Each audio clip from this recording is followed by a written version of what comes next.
We cannot say that we are not involved. That day, Prime Minister asked me, because he was busy with the campaign. So he told me, saying, look, you urgently call up both the governments. इसको ठंडा करिए आप. This is not good for the region.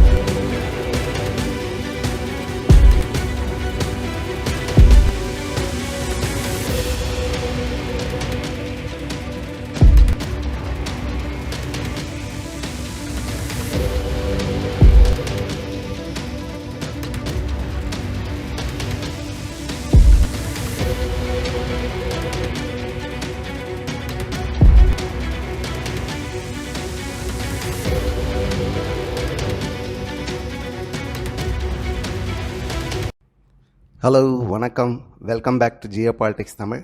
This is SPJ. இன்றைக்கி நம்ம ஒரு நீங்கள் எல்லாருமே படிச்சிருப்பீங்க, கேள்விப்பட்டிருப்பீங்க.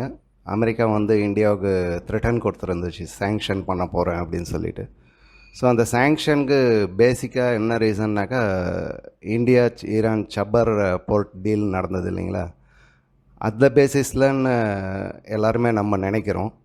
பட் அதுக்கு பின்னாடி ஒரு பெரிய ஜியோ பாலிட்டிக்ஸ் நடந்துகிட்ருக்கிறது வந்து நம்மளுக்கு நிறைய பாயிண்ட்ஸை வந்து லிங்க் பண்ணால் தான் அது புரியும்.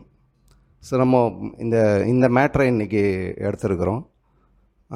இந்த ஜியோ பாலிட்டிக்ஸை புரிஞ்சிக்கிறதுக்குன்னா, நான் உங்களுக்கு எப்போவுமே ரெக்கமெண்ட் பண்ணுறது, எனக்கும் ரெக்கமெண்ட் பண்ணது வந்து ஃபஸ்ட்டு நம்ம மேப்பை வந்து ஸ்டடி பண்ணணும். வேர்ல்டு மேப்பு, இல்லை ஒரு பர்டிகுலர் ரீஜனில் ஏதோ ஒரு விஷயம் நடக்குதுன்னா அங்கே இருக்கிற மேப்ஸு அதை நம்ம ஸ்டடி பண்ணுறது. ப்ளஸ் அடிஷ்னலாக கொஞ்சம் ஸ்டாட்டிஸ்டிக்ஸ் டேட்டாவில் நம்ம கம்பைல் பண்ணிவிட்டு ட்ரேடை நம்ம லிங்க் பண்ணோன்னாக்கா ஓரளவுக்கு நம்மளுக்கு இந்த ஜியோ பாலிட்டிக்ஸ் புரிஞ்சிடும், இதுக்கு பின்னாடி என்ன நடக்குதுன்னு. ஸோ நான் உங்களுக்கு எப்போவுமே சொல்கிறது, அந்த மேப்ஸை வந்து நீங்கள் ரொம்ப உன்னிப்பாக பார்க்க வேண்டியிருக்கும். ப்ளஸ் அது கூடவே வந்து நம்ம ஏற்கனவே என்னென்ன ட்ரேடு பண்ணிகிட்ருக்கோம், அதோட எஃபெக்ட்ஸ் என்ன. ஸோ இந்த புதுசாக பிரச்சனைலாம் வர்றதுக்கு பின்னாடி அது என்ன ரீசன்றது அந்த ஸ்டாட்டிஸ்டிக்ஸும் மேப்பும் வந்து நம்மளுக்கு காமிச்சு கொடுத்துரும். ஸோ நான் இந்த வீடியோ ஸ்டார்ட் பண்ணுறதே ஒரு மேப் வச்சு ஸ்டார்ட் பண்ணலான்னு நினைக்கிறேன். போகலாங்களா? ஓகே. உங்கள் முன்னாடி இருக்கிறது ஏஷியாவோட மேப். இது நீங்கள் எல்லாருமே பார்த்துட்ருப்பீங்க ரெகுலராக. ஸோ அதிகமாக ஒன்றும் எக்ஸ்பிளைன் பண்ண வேண்டியிருக்காது. இப்போ நம்ம இந்தியா வந்து ட்ரேடு பண்ணோம் ஏஷியன் கண்ட்ரிஸ் கூட, பர்டிகுலராக central Asian countries plus Russia, இவங்க கூட நம்ம ட்ரேட் பண்ணோன்னா எப்படி பண்ணணும், எங்கேருந்து ரூட் இருக்குது. ஸோ 1947 வந்து இதெல்லாம் பிளான் பண்ணி இந்தியாவை வந்து சென்ட்ரல் ஏஷியா அக்சஸ் பண்ணாமல் இருக்கிறதுக்காக தான் இந்த பாகிஸ்தானை க்ரியேட் பண்ணுது. பாகிஸ்தான் ஆப்கானிஸ்தானை கிராஸ் பண்ணி நம்ம ட்ரேட் பண்ணுறதுன்றது ஒரு முடியாத விஷயம். இன்னொரு பக்கம் வந்து சைனாவை வந்து பூட்டானை டாமினேட் பண்ணி ஆக்குப்பை பண்ணதுக்கப்புறமா அந்த ரூட்டும் நம்மளுக்கு யூஸ் இல்லாமல் போயிடுச்சு. ஸோ நம்ம சென்ட்ரல் ஏஷியன் ரஷ்யாவை அக்சஸ் பண்ணோன்னா எந்த ரூட்டுன்றது நம்மளுக்கு புரியணும், அது நம்ம பின்னாடி பார்ப்போம். ஸோ இந்த கான்ஃப்ளிக்ஸ்க்கெல்லாம் பின்னாடி இந்த ஒரு மேப்பை பார்த்தீங்கனால ஓரளவுக்கு இதை மேப்பை மனசில் வச்சிங்க. ஸோ பின்னாடி நம்ம சொல்ல போகிற விஷயம்லாம் உங்களுக்கு புரிய வரும், ஏன் நம்மளுக்கு இந்த ப்ராப்ளம் வருதுன்னு. Specially Tajikistan, Kyrgyzstan, Uzbekistan and Russia, Kazakhstan, அந்த மாதிரி சில கண்ட்ரீஸ்லாம் கிட்டத்தட்ட ஒரு 30 கண்ட்ரிஸ் இருக்குதுன்னு நினைக்கிறேன். ஈரான், ஈராக் கூட நம்ம சேர்த்துக்கலாம். ஸோ ஆல்மோஸ்ட் 20-25 கண்ட்ரிஸ் அந்த ரீஜனில் இருக்குது நம்ம ட்ரேட் பண்ணுறதுக்காக. ஸோ இதில் பெரிய லெவலில் நம்ம ட்ரேட் பண்ணுறதுன்னு பார்த்தாக்கா ரஷ்யா. ஸோ ரஷ்யாவோட நம்ம ட்ரேட் என்ன இருக்குதுன்னு ஒரு நிமிஷம் பார்த்துட்டு வந்துடலாம். அந்த ஸ்டாட்டிஸ்டிக்ஸ் பார்த்துட்டு அதுக்கப்புறமா நம்ம ஃபர்தராக மூவ் பண்ணும்போது இதெல்லாம் ஒரு லிங்க்கெல்லாம் உங்களுக்கு கிடைக்க ஆரம்பிச்சிடும்.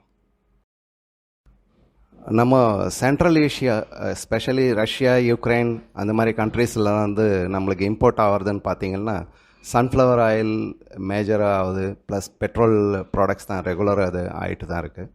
அதுக்கப்புறமா டைமண்ட்ஸ், காப்பர், அந்த மாதிரி ரப்பர், அந்த மாதிரி ஐட்டம்ஸு, நிக்கல்ஸ், ஃபெர்டிலைசர்ஸ் இம்பார்ட்டண்ட்டாக சொல்லணும். நம்ம வந்து ஓவராக டிபெண்ட் ஆகிருக்கோம் fertilisers. And then paper, iron steel இதெல்லாம் இம்போர்ட் ஆகுது. ப்ளஸ் அடிஷ்னலாக நம்ம எக்ஸ்போர்ட் பண்ணுறது என்னன்னு பார்த்தீங்கன்னா அயன் அண்ட் ஸ்டீல் ரா நம்ம பண்ணுறோம். அதுக்கப்புறமா ஏர்பிளைன் ஹெலிகாப்டர்ஸ் இப்போ ஏர்க்ராஃப்டெல்லாம் இருக்குது இல்லைங்களா, அதோட பார்ட்ஸ் எல்லாம் நம்ம இப்போ நிறைய எக்ஸ்போர்ட் பண்ண ஆரம்பிச்சிருக்கோம். அதே மாதிரி வெஹிக்கல்ஸ் 2 வீலர்ஸ் 4 வீலர் அசசரிஸ் அதெல்லாம் கூட நம்ம நிறைய எக்ஸ்போர்ட் பண்ணிகிட்ருக்கோம். Organic chemicals, machine mechanical appliances, electronic equipments, clothes, textiles, specially edible oils, edible ஆயிலுக்கான preparation, coffee, concentrate, pharmaceutical products ஒரு மேஜர் எக்ஸ்போர்ட்டு, டீ ஒரு மேஜர் எக்ஸ்போர்ட். ஸோ இந்த எக்ஸ்போர்ட்ஸ் எல்லாம் நம்ம வேறு கண்ட்ரிக்கு பண்ணணும். அதே சமயத்தில் அங்கேருந்து பண்ணணுன்னு அங்கேருந்து இம்போர்ட்டும் பண்ணணுன்னாக்கா நம்மளோட மெயின் அப்ஜெக்டிவ் வந்து costing, transport costing plus safety, அதை நம்ம பர்டிகுலராக பார்க்கணும். ஸோ டிரான்ஸ்போர்ட் காஸ்ட் எந்த அளவுக்கு கம்மியாக இருக்கோ அந்த அளவுக்கு நம்மளோட எக்ஸ்போர்ட்ஸ் அதிகமாகும். அதே சமயத்தில் நம்மளோட சேஃப்டியான ரோட்டில் போகும்போது அது ஃபார் எக்ஸாம்பிள் இன்சூரன்ஸ் காஸ்ட் வந்து டிரான்ஸ்போர்ட்டில் ரொம்ப பெரிய விஷயம், ஹையர் காஸ்ட். ஸோ அதெல்லாம் நம்ம எந்த அளவுக்கு டிக்ரீஸ் பண்ணோம், ப்ளஸ் நம்ம திங்ஸ் எல்லாம் நம்ம பொருட்கள்லாம் அட்டாக் ஆகாமல் இருக்கிறது அது ஒரு மேஜர் கன்சர்ன். ஸோ இதுக்கெல்லாம் வந்து நம்ம சேஃப்டியான ஒரு ட்ரேட் ரூட்டை கண்டுபிடிக்கணும். ஸோ அதுதான் நம்மளோட ஃப்யூச்சர் எக்ஸ்போர்ட்ஸ் இம்ப்ரூவ் ஆகிறதுக்கு இதெல்லாம் ரொம்ப ரொம்ப சப்போர்ட்டிவாக இருக்கும். ஸோ நம்ம அந்த ட்ரேட் ரூட்டை நம்ம இப்போ பார்க்கலாம். அந்த ட்ரேட் ரூட்டை பார்த்தோம்னா கொஞ்சம் கொஞ்சமாக அந்த கான்ஃப்ளிக்ட் பற்றி நம்ம தெரிஞ்சுக்கலாம். இந்த பாகிஸ்தான் கிரியேஷனுக்கு அப்புறமா நமக்கு கிடைச்சிருக்கிற ஒரே ஒரு வாய்ப்பு வந்து த்ரூ ரெட் சி, அந்த கேனால் வழியாக சேனல் வழியாக யூரோப் போயிட்டு அங்கேருந்து ரஷ்யாவை அக்சஸ் பண்ணுறது, ப்ளஸ் அங்கேருந்து க்ரீஸ் அந்த மாதிரி கண்ட்ரீஸ்லாம் போயிட்டு அந்த பக்கம் இருந்து சென்ட்ரல் ஏஷியாவுக்கு என்ட்ரி ஆகுது. ஸோ இதோடது லென்த்தியான ஒரு டிரான்ஸ்போர்ட்டேஷன் ஆகுது இல்லைங்களா. இப்போ நான் அந்த மேப்பில் பார்த்தீங்கன்னாலே தெரிஞ்சிடும். நம்ம இப்போ நெக்ஸ்ட்டு ப்ரப்போசல் வந்துட்டு 2-3 ப்ரப்போசல் இருக்குது ரஷ்யாவை அக்சஸ் பண்ணுறதுக்காக. ஒன்று வந்து சென்னை விளாடிஸ்டாக் அந்த ரூட்டு கிட்டத்தட்ட 3000 நாட்டிக்கல் மைல்ஸ் வந்து கம்மியாகுது அது. ஸோ அந்த 3000ன்றது நம்ம பர் கிலோமீட்டருக்கு கேல்குலேட் பண்ணோன்னா இவ்வளோ, பர் நாட்டிக்கல் மைல்ஸ் இவ்வளோ காஸ்ட்டுன்னு கேல்குலேட் பண்ணிங்கனால ஹியூஜ் காஸ்ட் அது. ஸோ அது இல்லாமல் கொஞ்சம் சேஃப்டியான ரூட்டாக இருக்கும்னு பிளான் பண்ணுறோம். ஸோ ஆனால் அங்கே இன்னொரு பிரச்சனை என்னன்னாக்கா நம்ம சவுத் சைனா சி கிராஸ் பண்ணி போகணும். மிச்ச இடம் எல்லாமே சேஃபு, ஏன்னா மேஜர் வந்து Indian ocean plus Pacific ocean. So அந்த சவுத் சைனா சீயில் வந்துட்டு சைனாவோட டாமினன்ஸ் இருக்குது. ஸோ அவங்க எந்த நேரமும் வந்து நம்மளை பிளாக் பண்ணலாம், அது ஒரு இஷ்யூ இருக்குது. ஸோ இதுக்கெல்லாம் அதே மாதிரி இந்த பக்கம் ரெகுலராக எக்ஸிஸ்டிங் சேனல் அந்த ரூட்டில் போனோன்னாக்கா அந்த அந்த ரெட் சீயில் வந்துட்டு ஹுத்தீஸ் அட்டாக் அந்த மாதிரி அடிக்கடி அங்கே பிரச்சனை ஆகுது. சொமாலியாஸ் ஸ்மக்லிங் அட்டாக்ஸு அந்த சீலெல்லாம். ஸோ அதெல்லாம் ஒரு பக்கம் ஒரு பிரச்சனை. ஸோ நம்மளோட ட்ரேடு வந்து எப்போவுமே ஒரு ரொம்ப கிரிட்டிக்கலான ஸ்டேஜ்லேயே எப்பவும் ஓடிட்டுருக்கிறதுனால இன்னொரு ஆல்டர்னேட் ரூட்டு தேடிட்டு இருந்தாங்க எப்படி செட் பண்ணுறதுன்னு. ஏன்னா பாகிஸ்தானை வந்து க்ளோஸ் பண்ணுறதுன்றது சான்ஸே இல்லை. பாகிஸ்தான் எந்த நேரமும் எப்படி வேணாலும் பண்ணணும், அது வந்து ஒரு கண்ட்ரியே கிடையாது. அவங்க அமெரிக்காவோ சைனாவோ எது சொன்னாலும் அதை செய்வாங்க. ஸோ அவங்க எப்போவுமே நம்ம பிளாக்கேடாக தான் இருப்பாங்க, அது எப்போவுமே கிளியரான விஷயம். ஆப்கானிஸ்தானை பொறுத்தவரையிலும் தலிபான் இருக்கிறவரெலாம் ஓரளவுக்கு பிரச்சனை இல்லாமல் இருக்கலாம், பட் அதையும் சொல்ல முடியாது, எந்த நேரமும் மாறலாம். So we have to have multiple routes. வேறு ரூட்ஸ் இருந்தாக்க ஒரு ரூட் ஒரு க்ளோஸ் ஆகும்போது இன்னொரு ரூட்லேருந்து பண்ணலாம். ஸோ அந்த பிளானிங் வந்து நமக்கு இம்பார்ட்டண்ட். இதனால் இந்தியா என்ன பிளான் பண்ணுறாங்கன்னாக்கா, நம்ம கண்ட்ரி என்ன பிளான் பண்ணுதுனாக்கா, ஈரான்லேருந்து அசர்பைஜான் த்ரூ ஒரு ரூட் மாஸ்கோ அக்சஸ் பண்ணுறதுக்காக INSTC international north south transport காரிடார்னு சொல்லுவாங்க. நீங்கள் இப்போ அது பார்த்தீங்கன்னா உங்களுக்கு மேப்பில் பார்த்தாலே தெரிஞ்சிடும் எந்த அளவுக்கு நம்ம டிஸ்டன்ஸை வந்து ரெடியூஸ் பண்ணுறோன்றது. ஸோ இதில் வந்துட்டு ஈரான் கொஞ்சம் நம்மளுக்கு அகென்ஸ்ட்டுன்னு சொல்ல முடியாது, அப்பப்போ கொஞ்சம் கிரிட்டிக்கலான ஒரு இது. ஸோ அவங்கள சமாளிக்கணும். அதுக்கடுத்து சென்ட்ரல் ஏஷியாவில் இருக்கிறது வந்து மேஜர் வந்து முஸ்லீம் டாமினேட்டட் கண்ட்ரிஸ். ஸோ அவங்களையும் சமாளிக்கணும். ஸோ அந்த இதில் அவங்க இந்த புது ரூட்டு ஸோ ஆல்டர்னேட் ரூட்டாக தான் ஒரு டெவலப் பண்ணிகிட்ருக்காங்க. ஸோ அது அந்த டைமுக்கு வந்து ஈரான் கூட நம்ம வந்து ஒரு சப்போர்ட்டிவாக இருக்கணும், அதே சமயத்தில் மற்ற கண்ட்ரிஸ் கூட சப்போர்ட்டிவாக இருக்கணும். ஸோ நம்மளுக்கு வந்து ஈஸி அக்சஸ் ஆகிடும். இதெல்லாம் வந்து சாபஹார் போர்ட்டு, பந்தர் அப்பாஸ் போர்ட் 2 போர்ட் இருக்குது ஈரானில். ஸோ நம்ம 2 போர்ட்டையும் வந்து மாஸ்கோ கூட ரயில்வே கனெக்ஷன், ட்ரெயின் ரூட் வந்து கனெக்ஷன் பண்ணுறதுக்கு ஒரு ஆல்மோஸ்ட் மேஜராக 70% ஒர்க் நடந்துருச்சு. இன்னொரு அதுலேயும் வந்து ஒரு பார்ட் ஆஃப் ரூட் வந்து அசர்பைஜானை அவாய்ட் பண்ணோன்னாக்கா ஈரான்லேருந்து கேஸ்பியன் சி இருக்குது இல்லைங்களா, அது வழியாக நம்ம மாஸ்கோவுக்கு என்ட்ரி பண்ணலாம். அதாவது ஈரானில் பந்தர் அப்பாஸ் இல்லை சாபஹார் போர்ட்லேருந்து ட்ரெயினில் போயிட்டு தெஹரான்லேருந்து கேஸ்பியன் சி வழியாக மாஸ்கோ, அங்கேருந்து மறுபடியும் ட்ரெயினில் கிராடுன்னு ஒரு இடம், அஸ்டர்கான் அப்படி ஒரு இடம், ஏதோ ஒரு இடம். ஸோ அங்கேருந்து நம்ம கேஸ்பியன் சீலேருந்து மறுபடியும் ஷிப்பில் ட்ரான்ஸ்ஃபர் பண்ணிவிட்டு மறுபடியும் அங்கேருந்து மாஸ்கோ அக்சஸ் பண்ணுறதுக்கு இன்னொரு ஒரு ஆல்டர்னேட் ரூட் பண்ணிகிட்ருக்கோம். ஓகேங்களா? இது இல்லாமல் இந்த பிளானில் இன்னொரு அடிஷ்னல் அட்வான்டேஜ் என்னென்னாக்கா, ஆப்கானிஸ்தானுக்கு நம்ம சப்ளைஸ் எல்லாம் போகிறதுக்கு த்ரூ பாகிஸ்தான் வழியாக போக வேண்டிய அவசியம் இருக்காது. ஸோ சாபஹார் போர்ட்லேருந்து ஆப்கானிஸ்தான் கனெக்டிவிட்டி வந்து ஆல்ரெடி ஸ்டார்ட் பண்ணிட்டாங்க. ஸோ அங்கேருந்து ஒரு ட்ரெயினில் கொண்டு போயிட்டு ஆப்கானிஸ்தான் வரலாம் கொண்டு போகிற மாதிரி ஒரு பிளான். இப்போது எக்ஸிஸ்டிங் ரூட்டுன்னு பார்த்தீங்கன்னா இந்தியாவில் இந்த பஞ்சாப் லாகூர்லேருந்து இஸ்லாமாபாத் வழியாக காபூல் போயிட்டுருக்கு. ஸோ அதில் வந்து அடிக்கடி பிரச்சனை வருது. நீங்கள் இந்த கோவிட் டைமில் கூட கேள்விப்பட்டிருப்பீங்க, நம்ம அமிச்ச கோதுமை ட்ரக்ஸ் வந்து நிறைய அட்டாக் பண்ணாங்க அவங்க. ஸோ அந்த மாதிரி ஒரு இஷ்யூ இருக்கிறதுனால அதுக்கு ஆல்டர்னேட் ரூட்டாக வந்து இந்த சாபஹார் போர்ட்லேருந்து ட்ரெயின் ரூட், இது ஆல்மோஸ்ட் இதுவும் 70% ஆல்மோஸ்ட் முடிஞ்சுது. ஸோ ஆப்கானிஸ்தானுக்கு சப்போர்ட்டிங் நம்ம எக்ஸ்போர்ட் வந்து இன்க்ரீஸ் ஆகிறதுக்கு இன்னும் நிறைய சான்சஸ் இருக்குது. ஸோ இந்த 2 ஐஎன்எஸ்டிசி ரூட் ஒன்று, இன்னொன்று வந்து ஆப்கானிஸ்தான் அக்சஸ். ஸோ இது ரெண்டுத்துக்காக வந்து நம்ம கிட்டத்தட்ட 2006 நினைக்கிறேன், 2006 ஒர்க் பண்ணிகிட்டு இருந்தோம். பட் 2014 அப்புறமா இது ரொம்ப வேகமாக எடுத்து இப்போ ஓரளவுக்கு முடிகிற ஸ்டேஜில் இருக்குது. ஸோ நம்மளோட டோட்டல் ட்ரேட் ரூட் வந்து செக்யூர்டு ரூட்டு இப்போது ரெடி ஆகிடுச்சு. ஓகே 2 ட்ரேட் ரூட் நம்ம இம்பார்ட்டன்ஸ் தெரிஞ்சுக்கணும். இப்போ அடுத்த ஒரு ட்ரேட் ரூட் வந்து ஐமேக்ன்றது India Middle East Europe economic corridor. உங்களுக்கு தெரிஞ்சிருக்கும், G20 அப்போ வந்து இதை அனௌன்ஸ் பண்ணியிருந்தாங்க.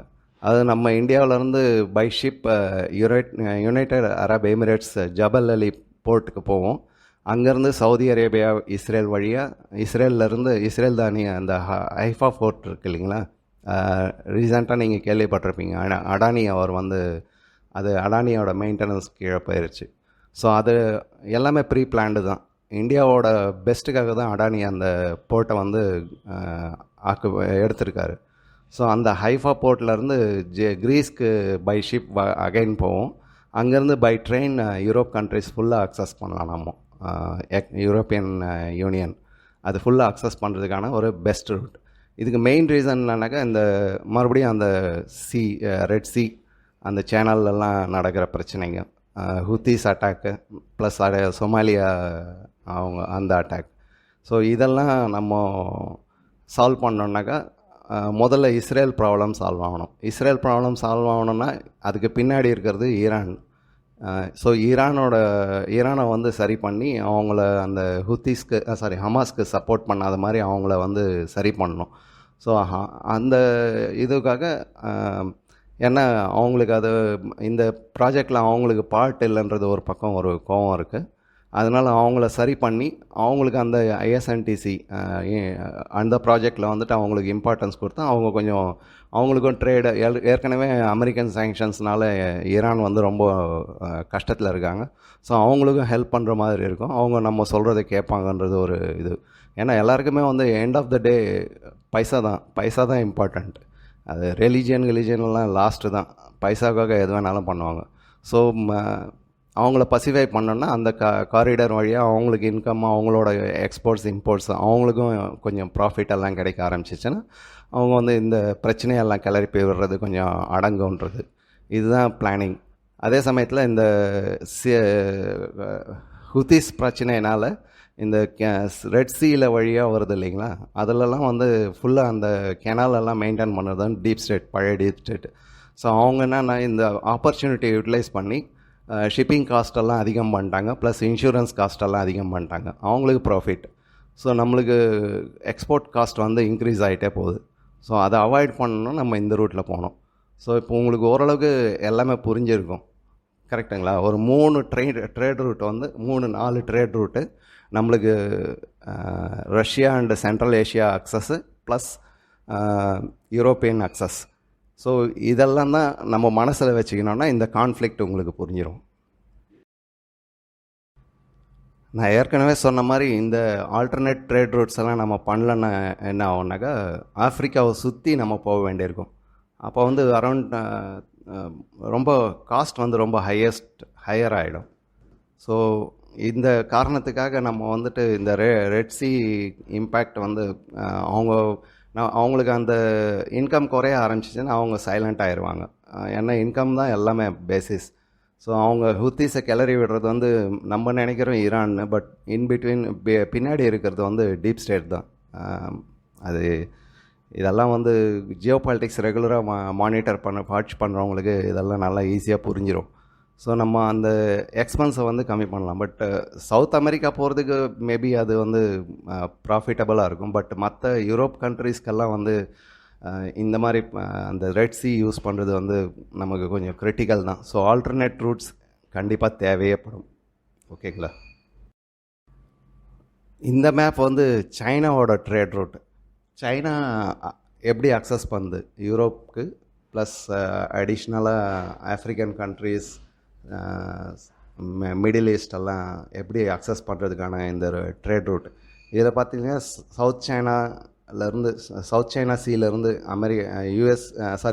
சைனாவோட போர்ட்லேருந்து ஆல்மோஸ்ட் எல்லா இடத்துலையும் அவங்க பேஸ் பண்ணி வச்சுருக்காங்க, அவங்களோட செட்டப் பண்ணி வச்சுருக்காங்க. மியான்மரில் இருக்கிற போர்ட்டில் அந்த கோகோ ஐலாண்டு, நம்ம மாமா இது உதவாதுன்னு சொல்லிட்டு ஃப்ரீயாக கிஃப்ட் கொடுத்த அந்த போர்ட், அந்த ஐலாண்ட் வந்து இப்போ ரொம்ப இம்பார்ட்டன்ஸ் ஆயிடுச்சு. அதே மாதிரி பங்களாதேஷில் அங்கங்கே வந்து இவங்க ஸ்ரீலங்காவில், மால்தீவ்ஸில் இங்கெல்லாம் அவங்க இன்வெஸ்ட் பண்ணி அவங்களோட பேஸை வந்து செக்யூர் பண்ணுறதுக்கு அவங்க ட்ரை பண்ணிகிட்ருக்காங்க. ஏன்னா அவங்களுக்கு இருக்கிற ஒரே ஒரு ரூட்டு இந்த சி ரூட்டுன்னு பார்த்தீங்கன்னா இந்த டாட்டட் ரெட் லைன்ஸ் இருக்குது இல்லைங்களா, அந்த ரூட் தான். ஸோ அவங்க வந்து இந்தியாவை சுற்றி தான் போகணும். ஸோ இந்தியா எந்த நேரமும் அட்டாக் பண்ணுறதுக்கு சான்ஸ் இருக்குது. சப்போஸ் ஏதோ ஒரு கான்ஃப்ளிக்ட் ஆச்சு இந்தியா சைனாக்கு நடுவில்னா பிளாக் பண்ணுறதுக்கான இதுன்னு பார்த்தீங்கன்னா போர்ட் பிளேயர் அங்கே. அதுக்கப்புறமா இந்தோனேஷியாவில் இப்போ ரீசெண்டாக அடானி மூலமாக ஒரு போர்ட்டை எடுத்து டெவலப் பண்ணிகிட்ருக்காங்க, ப்ளஸ் சாபஹார் போர்ட்டு.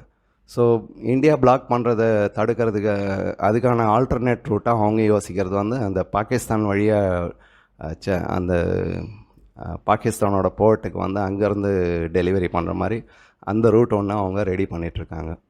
அதனால தான் அந்த பிஓகே இஷ்யூஸ் எல்லாம் வந்து இன்னும் முடியல. ஸோ அந்த பிஓகே இஷ்யூஸ் எல்லாம் முடிஞ்சதுனாக்கா அங்கேயும் பிளாக் ஆகிரும் சைனா. ஸோ அவங்க வந்து அந்த ப்ராப்ளத்தை சால்வ் பண்ண விடுவாங்களா, அதெல்லாம் ஒரு கொஸ்டின் மார்க். ஸோ நீங்கள் சுற்றி பார்த்தீங்கன்னா எல்லா கான்ஃப்ளிக்ஸ்க்கும் ட்ரேட் ரூட்ஸ் ஒரு இம்பார்ட்டண்ட்டான ஒரு விஷயமா இருக்குது. இதில் இன்னொரு பாயிண்ட்டு அதையும் பார்த்துடலாம், அதுவும் மேப் தான், அதையும் பார்த்துடலாம். இப்போ இந்த South China Sea trade route இருக்கு இல்லைங்களா, அங்கே பார்த்தீங்கன்னா ரொம்ப கிரிட்டிக்கலான ஒரு விஷயம் என்னன்னாக்கா ஆஃப்ரிக்காவில் வந்து நார்த் ஆஃப்ரிக்கா, அதாவது சூடான், எத்தியோப்பியா, சொமாலியா, இங்கெல்லாம் வந்து யூஎஸ்ஏவும் டீப் ஸ்டேட்டும் சேர்ந்து ஈவன் யூரோப்பியன் கண்ட்ரீஸும் கூட அங்கே எப்போவுமே ஏதாவது ஒரு பிரச்சனையை கிளப்பிகிட்டே இருப்பாங்க. அந்த கண்ட்ரீஸ்லாம் வந்து ஸ்டேபிளான கண்ட்ரி கிடையாது, அந்த மாதிரி தான் வச்சுருப்பாங்க. ஸோ அங்கே எப்போவுமே சிவில் வார்ஸ் நடந்துகிட்டே இருக்கும். ப்ளஸ் அந்த யமனில் வந்துட்டு சவுத் சைடில் ஹுத்திஸ் அவங்க அட்டாக். ஸோ இந்த ரூட் எப்போவுமே வந்து ஒரு கான்ஃப்ளிக்டான ரூட்டாக தான் இருக்க போகுது ஈவன் ஃப்யூச்சரில். இன்கேஸ் நம்ம ஆல்டர்னேட் ரூட்ஸ் கண்டுபிடிக்கலனா. ஸோ இந்த 4-5 மேப் நான் உங்களுக்கு இப்போ காமிச்சதில் வந்து உங்களுக்கு இந்த பிரச்சனையோட தீவிரம் வந்து ரொம்ப புரிஞ்சிருக்கும், ஓரளவுக்கு ஐடியா கிடச்சிருக்கும். நம்ம எதை எய்ம் பண்ணுறோம், இங்கே கான்ஃப்ளிக்ட் என்ன ஆகுது. ஓகே, ஸோ இந்த சாபார் போர்ட் எவ்வளோ இம்பார்ட்டண்ட்டுன்னு இப்போ நம்மளுக்கு புரிஞ்சிருக்கும். அதாவது சாபார் போர்ட்டில் இந்த ஆல்டர்னேட் ரூட்ஸ் எவ்வளோ இம்பார்ட்டண்ட்டுன்றது நமக்கு இப்போ புரிஞ்சிருக்கும். ஓகேங்களா? சாபார் போர்ட்டு ரொம்ப இம்பார்ட்டண்ட்டான ஒரு டீல் நமக்கு இந்தியா ஈரானுக்கு நடுவில் நடந்த இந்த டீல். ஆக்சுவலாக அங்கே வந்து ஒரு 4 or 5 டெர்மினல் இருக்குது. அதில் வந்து 2 டெர்மினல் நம்ம 2014 ஆப்ரேட் பண்ணிகிட்ருக்கோம். இன்னொரு 2 டெர்மினல் சைனா கிட்டே இருக்குது, ப்ளஸ் ஒரு டெர்மினல் வந்து ஈரான் கிட்டே இருக்குது. ஸோ இந்த டீல் இப்போ லேட்டஸ்ட்டாக பண்ணியிருக்கிறது வந்து டோட்டல் அந்த போர்ட்டு மொத்தம் டோட்டல் 5 டெர்மினலில், அது 5 or 4 எனக்கு எக்ஸாக்டாக ஞாபகம் இல்லை, அந்த டோட்டல் போர்ட் வந்து இப்போ இந்தியா ஹேண்டில் பண்ணோம். ஸோ அந்த இம்பார்ட்டண்ட் அந்த நம்ம இந்தியன் போர்ட் மேனேஜ்மெண்ட் வந்துட்டு அதை ஃபுல்லாக டெவலப் பண்ணோம், ப்ளஸ் எல்லாமே பண்ணோம். ஸோ அதெல்லாம் டெவலப் பண்ணோன்னா இன்னும் கொஞ்சம் ஹேண்ட்லிங் ஃபெசிலிட்டிஸ் அதெல்லாம் அதிகம் பண்ணணுன்றதுக்காக இந்தியா பண்ண ஒரு விஷயம் வந்து இந்தியா பண்ண 2-3 விஷயம் வந்து அமெரிக்காவுக்கு கோவத்தை கிளப்பியிருக்கு. ஏன்னா அமெரிக்காவை பொறுத்தவரையிலும் எல்லா இடத்துலையும் கான்ஃப்ளிக்ட் நடந்துகிட்டே இருந்தால் அவங்களுக்கு பைசா. நீங்கள் 1940s பார்த்தீங்கன்னா லாஸ்ட் 50-60 இயர்ஸாக military mafia plus medical mafia, educational mafia, இதெல்லாம் தான் வந்து அமெரிக்கனோட பேஸ். அந்த கண்ட்ரி டெவலப் ஆகிறதுக்கு இதுதான் மெயின் பேஸ். அவங்க வந்து எல்லா கண்ட்ரிலையும் வந்து மாஃபியாலாம் வச்சு ஈஸியாக அதை மெயின்டைன் அதாவது அங்கேருந்து பைசா பண்ணுறது, அது ஆர்ம்ஸ் சப்ளைஸ் அதெல்லாம் பண்ணிகிட்ருப்பாங்க. ரெண்டாவது வந்து ட்ரேட் ரூட்ஸ் எல்லாம் அவங்க கண்ட்ரோல் பண்ணிகிட்ருப்பாங்க. இப்போ இந்த எல்லா ஆல்டர்னேட் ட்ரேட் ரூல்ஸில் வந்து அவங்களுக்கு வந்து கொஞ்சம் கொஞ்சமாக அவங்களோட இம்பார்ட்டன்ஸ் குறையுது. ஸோ யூனிபோலார் பவர்ன்றதுலேருந்து மல்டிபோலார் பவர் அந்த ரீஜியன் சேஞ்ச் வந்து நம்ம மாறிட்டுருக்கோம். இதை நம்ம டீகாலனைசேஷன் கூட நிறைய சொல்லுவோம். நான் அடிக்கடி நிறைய நம்ம பழைய நான் எழுதுறதெல்லாம் அது நிறைய எழுதுவேன். டீகாலனைசேஷன், டாலரைசேஷன், இதெல்லாம் நெக்ஸ்ட் ஃப்யூச்சரில் மேபி நெக்ஸ்ட் 2-3 டேக்கேட்ஸில் இதெல்லாம் ஃபுல்லாக ஸ்ட்ராங் ஆகும். ஸோ எல்லா கண்ட்ரீஸ்க்கும் பிரச்சனை பண்ணுறதே வந்து அமெரிக்காவோட ஒரு அமெரிக்கன் ப்ளஸ் அந்த டீப் ஸ்டேட்டோட ஒரு வேலை. பர்டிகுலராக இந்த அரேபியன் கண்ட்ரீஸ்லாம் வந்து ஆயில் பேஸ்டு எக்கனாமி, வேறு எதுவுமே டெவலப் ஆகாத மாதிரி பார்த்துட்டாங்க. ஸோ அவங்களெல்லாம் சேங்ஷன் பண்ணுறது அவங்களுக்கு ரொம்ப ஈஸியாக இருந்தது. சேங்ஷன் பண்ணால் அவங்களுக்கு ஈவன் மெடிக்கல் ஃபுட்டெல்லாம் கூட கிடைக்கிறது கஷ்டம். ஸோ ஈஸிலி அவங்க மிரட்டி எல்லாரையும் வந்து அவங்க கண்ட்ரோலில் வச்சுருந்தாங்க. இப்போ எல்லா கண்ட்ரீஸும் வந்து அதுக்கு அகெயின்ஸ்டாக ரைஸ் ஆகிறாங்க. இங்கே இஷ்யூவே அதுதான். ஸோ இது ஒரு முக்கியமான பார்ட். ஸோ சபார் போர்ட்டை எப்படி டெவலப் பண்ணாங்கன்ற ஒரு டெக்னிக், ஏன்னா ஆல்ரெடி ஈரான் சேங்ஷனில் இருந்தது, அங்கே போய் இந்தியா எப்படி டெவலப் பண்ணுச்சு அந்த கண்ட்ரி அங்கே. ஏன்னா எதுவும் வந்து டைரெக்டாக நம்ம சப்ளை பண்ண முடியாது சேங்ஷனில் இருக்கிற கண்ட்ரிக்கு. அந்த சிச்சுவேஷனை எப்படி ஹேண்டில் பண்ணாங்கன்றது நிறைய பேருக்கு தெரியாது. அது ஒரு ரொம்ப முக்கியமான விஷயம், அதை எவ்வளோ டெக்னிக்கலாக டீல் பண்ணாங்கன்றது. கோவிட் முடிஞ்சதுக்கப்புறமா நம்ம யுனைடெட் அரப் எமிரேட்ஸ் கூட நம்ம ரிலேஷன்ஷிப் நல்லா இருந்தது. ஸோ நம்ம அவங்களுக்கு வந்து ஃபண்டிங் பண்ணோம்.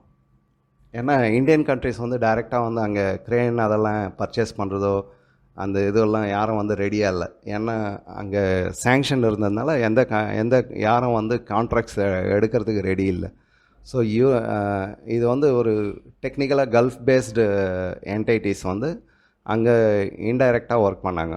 அந்த ஒர்க் பண்ணதில் வந்து அந்த போர்ட் ஃபுல்லாக ரெடி ஆனது அமெரிக்காவுக்கு ஒரு பெரிய ஷாக்கிங் ஆயிடுச்சு. அது எதுவும் பண்ணவும் முடியல. அதாவது நம்ம டைரெக்டாக இல்லை, ஆனால் நம்ம தான் செய்கிறோன்னு தெரியும். அது அவங்களுக்கு ஒரு பெரிய ஷாக்கிங் நியூஸ். அதனால் அவங்களுக்கு நம்ம இந்தியா மேலே கொஞ்சம் கோவம் அதிகம்தான். இது நம்ம சொல்லணும். ப்ளஸ் நம்மளோட ஜியோ பாலிட்டிக்கல் எக்ஸ்பர்ட்ஸ் வந்து அதை கரெக்டாக ஹேண்டில் பண்ணி அந்த போர்ட்டை டெவலப் பண்ணிட்டாங்க. ஸோ அந்த இதில் தான் இன்றைக்கி நம்ம 10 இயர்ஸ்க்கு வந்து அந்த சாபஹார் போர்ட் வந்து நம்மளுக்கு கொடுத்துருக்குறாங்க. பட் இதுலேயும் ஒரு முக்கியமாக கவனிக்க வேண்டியது வந்து இது ஆட்டோ ரெனிவல். அதாவது 10 இயர்ஸ் முடிஞ்ச உடனே மறுபடியும் இப்போது நார்மலாக கான்ட்ராக்ட்ஸ்ன்றதுன்னு 10 இயர்ஸ்க்கு அப்புறமா மறுபடியும் டிஸ்கஷன்லாம் நடந்து மறுபடியும் சைன் பண்ணுறது. பட் இது வந்து auto renewal. Every 10 years only break பண்ணுறதுக்கு மட்டும்தான் பேசணும். ஸோ அப்படி பிரேக் பண்ணாத வரலும் இது ஆட்டோமேட்டிக்காக ரெனிவல் ஆகிட்டே இருக்கும். இது ஒரு பாயிண்ட் வந்து ஷாக்கிங். யாருமே எதிர்பார்க்கல இந்த மாதிரி ஒரு கான்ட்ராக்ட் சைன் ஆகும் இந்தியாவுக்கு ஈரானுக்கு நடுவில். இது இல்லாமல் இந்த சொல்யூஷன் கிடைச்சதுனால ஈரானுக்கு இன்கம்ன்றது கன்ஃபார்ம் ஆயிடுச்சு. ஸோ ஈரான் என்ன பண்ணோன்னாக்கா இப்போது ஹூத்தீஸ்க்கு அந்த ஹமாஸ் டெரரிஸ்ட்கெல்லாம் சப்போர்ட் பண்ணுறதை வந்து கொஞ்சம் கொஞ்சமாக குறைச்சிட்டே வரும். ஸோ அங்கே அந்த ரீஜனில் வந்து ரொம்ப கம்மியாகிடும். ஏற்கனவே நீங்கள் பார்த்துருப்பீங்க, அமெரிக்கா வந்து சடனாக அனௌன்ஸ் பண்ணாங்க, இதுக்கப்புறம் நாங்கள் வெப்பன்ஸ் எல்லாம் சப்ளை பண்ண மாட்டோம் அப்படின்ற மாதிரி. ஸோ அவங்களுக்கும் தெரிஞ்சு போச்சு அந்த வெப்பன் சப்ளை பண்ணி வெப்பன்ஸ் சப்ளை பண்ணி ஏர்ன் பண்ண முடியாத மாதிரி ஒரு சுச்சுவேஷன். ப்ளஸ் ஒரு ரீஜனாக வந்து பீஸ்ஃபுல்லாக மாறிட்டுருக்கு, எல்லாமே ட்ரேடை நோக்கி போயிட்டுருக்குறாங்கன்றது அவங்களுக்கு ஒரு பெரிய ஷாக்கிங். அதுக்கு எல்லாத்துக்குமே பின்னாடி இருக்கிறது இந்தியான்றது அவங்களுக்கு இந்தியா மேலே ஒரு கோபம். ஃபைனலாக நம்ம சப்ஜெக்ட் டாபிக் வரும். யூஎஸ் வார்னிங், இந்தியாவுக்கு அகென்ஸ்டாக சேங்ஷன் பண்ணுவோன்றது. இப்போது உங்களுக்கு ஓரளவுக்கு புரிஞ்சிருக்கும், இது not only because of that Chabahar port deal. ஆக்சுவலாக அதுக்கு பின்னாடி பெரிய geo strategic geo politic issues இருக்குது. அதோட அமெரிக்காவோட இம்பார்ட்டன்ஸ் சிக்னிஃபிகன்ஸ் வந்து கம்மியாகிட்டே போகிறது, அது ஒரு விஷயம்.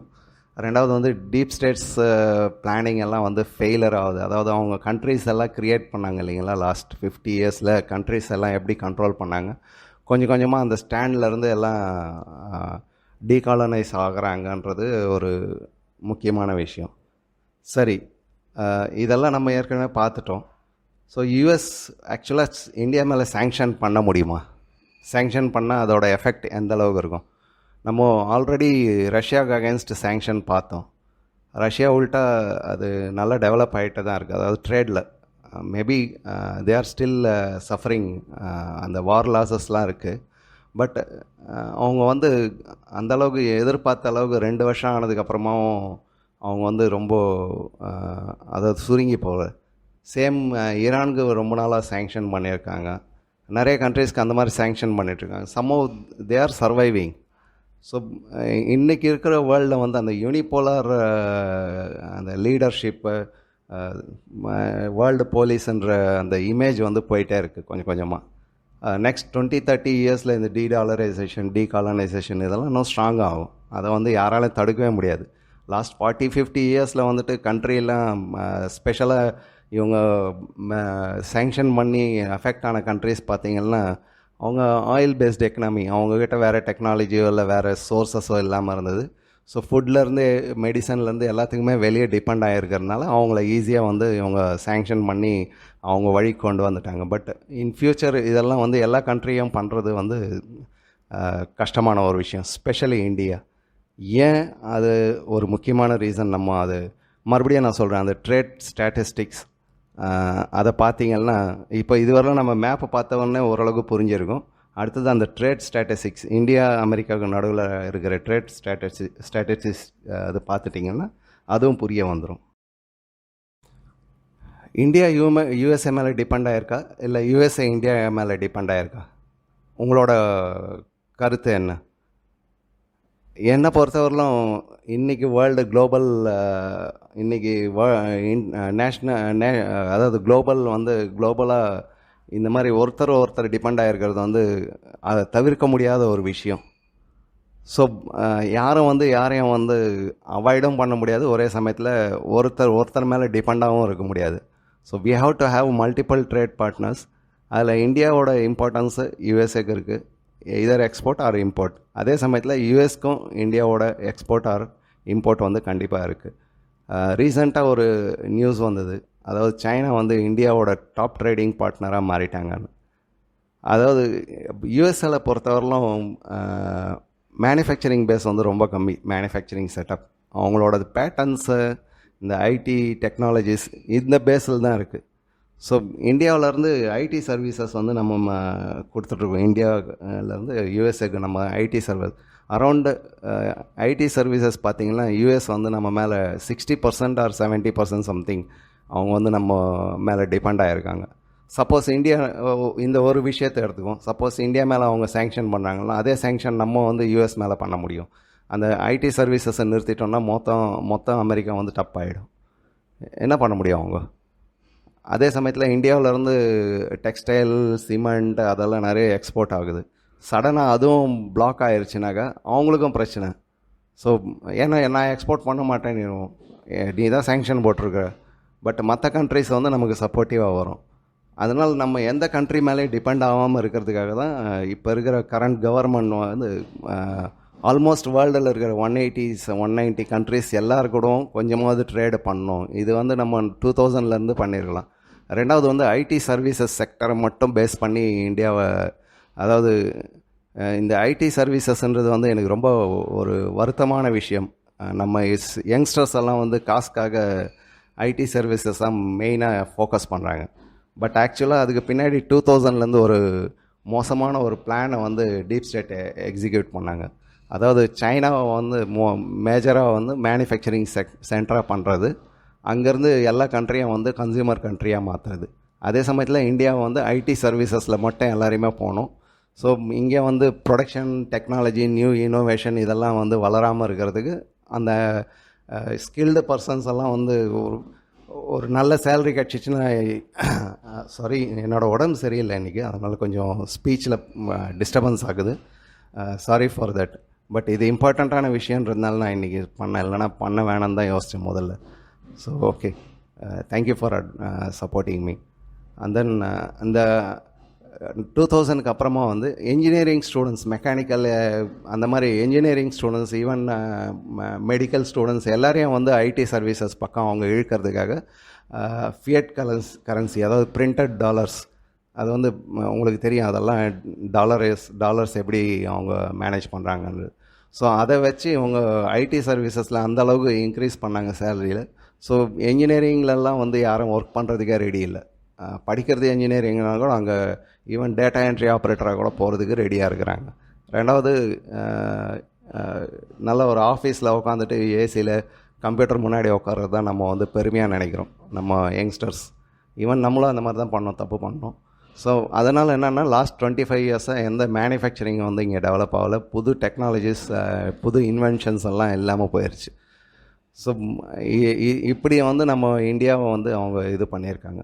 ஸோ இது எல்லாமே வந்து அவங்க சேங்ஷன் பண்ணாங்கன்னா, அவங்க சேங்ஷன் பண்ண ஜெய்சா யூபிஐ கோவிட் டைமில் நம்ம பண்ண ஒண்டர்ஸ், நிறைய விஷயம் நம்ம சாதகமாக பண்ணியிருக்கோம், சாதனையும் பண்ணியிருக்கோம், சாதகமாகவும் பண்ணியிருக்கோம். யார் மேலேயும் டிபெண்ட் இல்லாமல் நம்ம செல்ஃபாக டெவலப் பண்ணியிருக்கோம். ஸோ அவங்க சேங்ஷன் பண்ணுறது வந்து ரொம்ப நல்லது தான். அதனால் வந்து அதிகமாக பாதிக்கப்பட போகிறது அவங்களும் தான், நம்ம மட்டும் இல்லை, அவங்களும் பாதிக்கப்பட போகிறோம். பட் நம்ம பாதிக்கப்படும் போது இங்கே நிறைய இன்னோவேஷன்ஸ், நிறைய இது ஐடி செக்டர் வந்து 2030 வரலாம் தாங்க அதோட லைஃப். அதுக்கப்புறமா ஒன்ஸ் ஆர்டிஃபிஷியல் இன்டெலிஜென்ஸ் எல்லாம் டெவலப் பண்ணுறது வந்து மேஜராக அதுக்காக தான். அவங்களுக்கு வந்து ஐடி சர்வீசஸ் நம்ம மேலே டிபெண்ட் ஆகிடக்கூடாது. இங்கே தேவையில்லாமல் எக்ஸஸாக கொடுக்குற பணத்தை வந்துட்டு சேவ் பண்ணணும். அந்த சேவிங்காக ஆர்டிஃபிஷியல் இன்டெலிஜென்ஸ் எல்லாம் வந்து டெவலப் ஆனதுக்கப்புறமா இங்கே இருக்கிற யங்ஸ்டர்ஸ் எல்லாம் வந்து கஷ்டப்பட போகிறாங்க. இன்றைக்கி உங்களுக்கு வந்து நல்ல சேலரி கிடைக்குதுன்னு போகிறீங்க, நெக்ஸ்ட் ஜென்ரேஷன் வந்து ரொம்ப கஷ்டப்படும். ஸோ ஐடி பண்ணுங்க, வேண்டாம் சொல்ல, எந்த ரொம்ப கஷ்டமான ஃபேமிலியில் இருக்கிறவங்க பண்ணட்டும். பட் மற்றவங்கெல்லாம் வந்து என்டர்ப்ரைனர்ஷிப், நியூ இன்னோவேஷன், ரிசர்ச், R&D அந்த மாதிரி தான் நம்ம பசங்கள்லாம் போகணும். அப்படி போனால் தான் வந்து நெக்ஸ்ட் ஜென்ரேஷன்ஸ் எல்லாம் டெவலப் ஆகும், சஸ்டைன் ஆகும், இந்தியா சஸ்டைன் ஆகும். இல்லைனாக்கா ரொம்ப கஷ்டம் வரும். நிறைய பேருக்கு ஜாப் போக போகுது ஐடியில். பிஃபோர் 2030 யூஎஸ் வந்து நம்மளை அவாய்ட் பண்ண போகிறாங்க, நம்ம யங்ஸ்டர்ஸை வந்து அவாய்ட் பண்ண போகிறாங்க. அப்படியே சேலரி கிடைச்சாலும் இப்போ கிடைக்கிற மாதிரிலாம் கிடைக்காது. ஸோ பெட்டர் நம்ம அதுக்கு ப்ரிப்பேர் ஆகிறது, நம்ம நெக்ஸ்ட் ஜென்ரேஷனை ப்ரிப்பேர் பண்ணுறது நம்ம கையில் தான் இருக்குது. ஸோ யூஎஸ் சேங்ஷன்றது வந்து ஒரு மிரட்டல் தான் தவிர அது பாசிபிலிட்டிஸ் வந்து ரொம்ப கம்மியாக தான் தெரியுது. ஸோ தேங்க்யூ ஃபார் வாட்சிங் மீ. உங்களுக்கு ஒரு சின்ன ரிக்வெஸ்ட், என்னோடது ஒன்லி 200 தான் சப்ஸ்கிரைபர்.